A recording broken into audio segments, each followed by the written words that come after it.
आणि आता सविस्तर वृत्त। अमरावती जिल्ह्याच्या तिवसा तालुक्यातील वर्धा नदीत सुरू असलेल्या अवैध उत्खननाच्या विरोधात पोलिसांनी मोठी कारवाई केली। यात तब्बल 1,72,00,000चा मुद्देमाल जप्त करण्यात आला आहे। तसंच या ठिकाणाहून 2 पोकलँड आणि 8 ट्रक्स जप्त करत 4 जणांना अटक करण्यात आली आहे।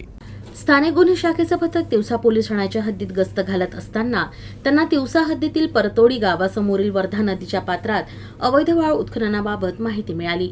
तेथील रेती घाटात अर्शद अली हा काही इसमांना हाताशी धरून पोकलँडच्या मदतीनं नदीत उत्खनन करून ती वाळू ट्रकमध्ये भरत असल्याची खात्री करण्यात आली। त्यानुसार स्थानिक गुन्हे शाखेच्या पथकानं इथं धाड घातली।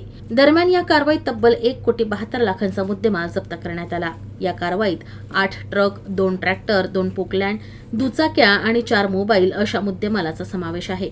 या प्रकरणी तब्बल 19 आरोपींविरोधात तिवसा पोलिसांनी गुन्हा दाखल केलाय। यात सुनील घोगरे, मंगेश बर्डे, पिरू मोहम्मद जाणीचाले आणि रामा चौधरी अशा 4घांना अटक करण्यात आली आहे। तर अर्शद अली, आबिद अली याच्यासह 14 आरोपी फरार आहेत। या धडक कारवाईमुळे वाळू तस्करांमध्ये खळबळ उडाली आहे।